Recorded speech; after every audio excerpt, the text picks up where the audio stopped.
Hello friends, बहुत बहुत स्वागत है मेरे YouTube channel expression Anuradha Singh पर। आज का मेरा मुद्दा है भाषा का पतन। भाषा का पतन यानी जैसे जल प्रदूषण, ध्वनि प्रदूषण और मिट्टी का प्रदूषण हो गया हमारे देश में, ऐसे ही हमारी भाषा भी प्रदूषित हो गई है।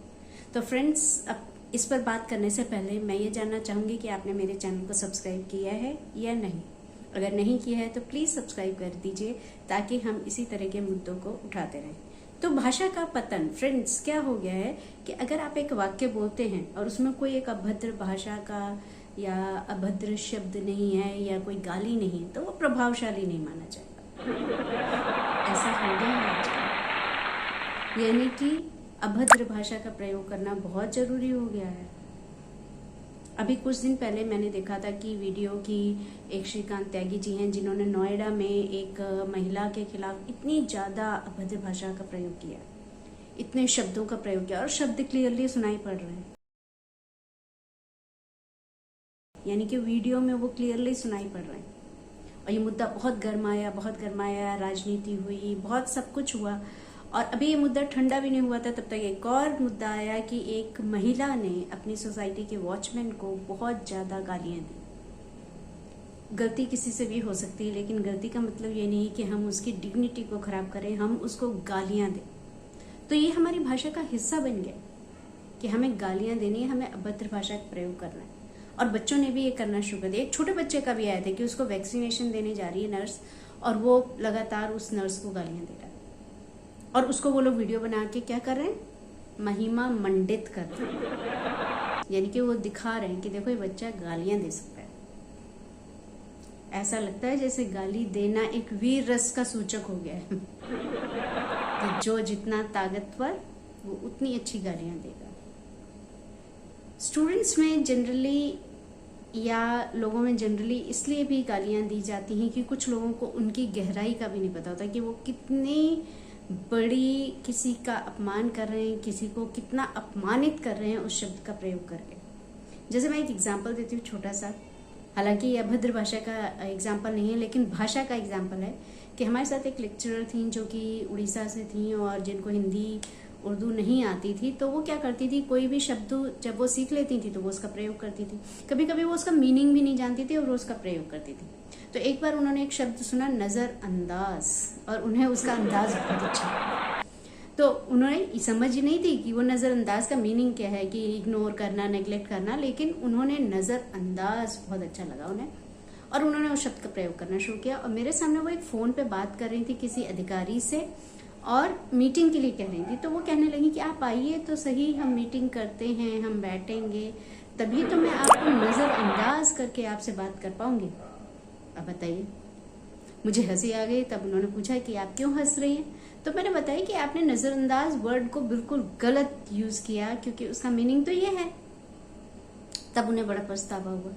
तो ऐसा भी हो रहा है, हम इंग्लिश में कितने वर्ड्स ऐसे बोल रहे हैं जिनको हमें पता ही नहीं, हिंदी में हम कितने वर्ड्स बोल रहे हैं जो हमें पता नहीं, सिर्फ हमें बोलना है। सिर्फ हमें लगता है कि इसमें जैसे एक शब्द नहीं आजकल आ गया टशन, वो दिख रहा है।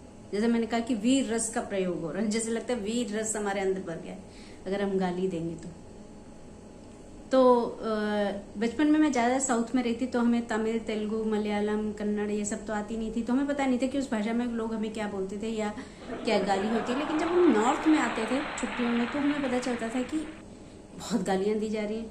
तब मेरे फादर ने मुझे एक कहानी सुनाई थी।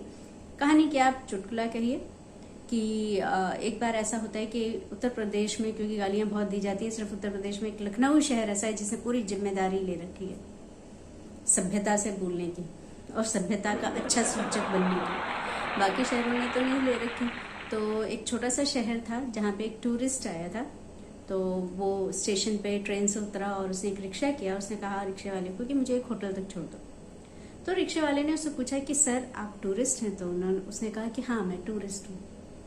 तो रिक्शे वाले ने बड़ी हैरानी से कहा कि सर आप यहाँ क्या देखने आए हैं, इस छोटे से शहर में तो कुछ है ही नहीं देखने के लिए। अगर आपको जाना है तो आप आगरा जाते, झांसी, ग्वालियर, लखनऊ, बड़े शहरों में जाते, यहाँ तो कुछ है ही नहीं। तो उस टूरिस्ट ने कहा कि नहीं, यहाँ मैंने सुना है कि लोग यहाँ पे गाली बहुत देते हैं। तो फिर आप समझ ही सकते क्या हुआ होगा। फिर उस रिक्शे वाले ने रिक्शा रोक लिया, वो रिक्शे से उतरा, डैश डैश डैश कौन कहता है। अब आप समझ गए डैश डैश डैश क्या, डैश डैश डैश है गाली माँ बहन की। और उसके बाद उसने कहा कि कौन कहता है ये। तो वो टूरिस्ट तुरंत रिक्शे से उतर गया और उसने कहा कि जिस चीज को देखने के लिए मैं इस शहर में आया था वो मुझे दिखाई पड़ गई, अब मुझे वापस स्टेशन छोड़ दो। यानी कि उस रिक्शे वाले ने अच्छा खासा मुजाहरा कर दिया था कि हाँ गाली दी जाती है। एग्जीबिशन अच्छी खासी हो गई थी, डिमॉन्स्ट्रेशन अच्छा खासा हो गया था।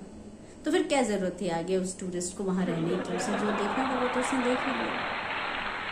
तो हम अपनी सभ्यता के बारे में बात करते हैं, हम अपनी संस्कृति के बारे में बात करते हैं, तो क्या यही है हमारी संस्कृति। एक तरफ हम कहते हैं हम इसकी इज्जत उसकी इज्जत करते हैं, और फिर हम सारी इज्जत की फजीहत कर देते हैं अपने शब्दों द्वारा, अपने भाषा के द्वारा, और सोशल मीडिया पे फिर उसे महिमा मंडित भी करते हैं। कोई क्वेश्चन पूछा था किसी सेलिब्रिटी से कि आपको ऐसा ऐसा समझाया रहा है, तो उन्होंने तुरंत ही कहा कि कौन डैश लोग हैं जो ऐसा कहते हैं, मतलब गाली दे के बात की। तो हमारा एजुकेशन लेवल अगर ऊंचा हो गया है, अगर हम अच्छी एजुकेशन ले रहे हैं, अगर हम अच्छी पोस्ट पर पहुंच गए, तो क्या हम गाली देंगे। अभी एक और वीडियो मैंने देखा था जिसमें डिस्ट्रिक्ट एजुकेशन ऑफिसर आया, स्कूल में कुछ पूछ रहा है टीचर से, फिर टीचर को गाली देने शुरू हो गए। तो ये क्या तरीका है। अगर हमें किसी को गुस्सा ही करना है तो गुस्सा करने के बहुत सारे दूसरे ढंग हैं। आप लिखित में कुछ दीजिए, मेमो दीजिए, वार्निंग दीजिए। गाली देने से थोड़ी ना गुस्सा आपका जाहिर होता है। लेकिन भाषा का पतन हो चुका है। हम लूज टॉकिंग करने लगे हैं, बच्चे बड़ों से लूज टॉकिंग करते हैं। कई परिवारों में मैंने देखा है कि एक बार एक ऐसा भी किस्सा हुआ था, मेरे पड़ोस में एक माँ आई रोती हुई मुझसे बोली कि बहुत रो रही थी। तो मैंने बोला क्या हुआ, तो उन्होंने कहा कि वो ऐसा है कि मेरा बेटा मुझे सांड कह रहा था। तो मैंने बोला उसने ऐसे क्यों कहा। तो उन्होंने कहा क्योंकि मैंने उससे कहा कि कहाँ घूमते रहते हो सांड की तरह। तो उसने कहा तुम ही घूमती रहती हो सांड की तरह। तो मैंने उनके बेटे को बुलाया और पहले तो उसे एक थप्पड़ मारा क्योंकि टीचर हूँ, तो ऐसा नहीं है कि टीचर हूँ तो हमेशा थप्पड़ मारती हूँ, लेकिन उस बात पे। और फिर उसे समझाया कि ऐसा जरूरी नहीं कि जो आपके बड़े गलती कर रहे हैं वही गलती आप भी करें। अगर उस छोटा सा बच्चा जिसको वैक्सीनेशन लगने आ रहा था वो गाली दे रहा था, इसका मतलब ये है कि उसके परिवार में बड़े लोग सब गालियां देते हैं और वो बच्चा उन्हें सुनता है और सीख लेता है, तभी तो वो कर पा रहा था। तो एक तरह से उसका व्यवहार उसके परिवार की पोल खोल रहा था। और जिन बड़े लोगों की मैंने बात बताई कि वो उसको गाली दे रहे थे, वो उसको वॉचमैन को गाली दी, तो उनके बच्चे भी फिर गालियां देंगे क्योंकि वो भी देख चुके हैं कि उनके घर में यही होता है। तो ये हमारी जिम्मेदारी है कि हम भाषा का एक स्तर बना के रखें। हम भाषा में अभद्र शब्दों का प्रयोग ना करें। हम भाषा में अपने क्रोध को भाषा अभद्र शब्दों से या गालियों से न दिखाएं। क्रोध दिखाने का, वैसे भी गुस्सा दिखाने का बहुत अच्छा तरीका होता है, वो हम यूज कर सकते हैं, लेकिन इससे बचें और सोशल मीडिया को इसके लिए प्रयोग ना करें। जैसे पहले वीडियोस में या फिल्मों में देखती हूँ कि जब वो गाली देते तो वो बीप बीप की साउंड आती है। इट वॉज बेटर, ये वो फिर भी ठीक है कि चलो ठीक है, लेकिन कई वीडियोस में तो सुनाई पड़ता है साफ साफ, और वो लिख भी देते नीचे, सबटाइटल्स में भी लिख देते हैं। इतने महान लोग हैं, महिमा मंडित कर रहे हैं वो गाली देने वालों को और उनकी भाषा को। मुझे अपने देश पे बहुत गर्व है, और जब मैं देखती हूँ कि इस तरह का भाषा का पतन हो रहा है जिसकी वजह से शायद आगे जाके दूसरे देशों में हमारी वो रेस्पेक्ट ना रहे, तो बड़ा दुख लगता है कि इतनी एजुकेशन का कोई फायदा नहीं है अगर हम अभद्र भाषा का प्रयोग करते हैं। मुझे आशा है कि आपको मेरा जो है वीडियो पसंद आया होगा और ये मुद्दा जो है कुछ असर करेगा और लोग अभद्र भाषा का प्रयोग थोड़ा कम करेंगे, और कम से कम इस प्रदूषण को तो हम कंट्रोल कर ही सकते हैं। Please subscribe my channel for such videos. Thank you.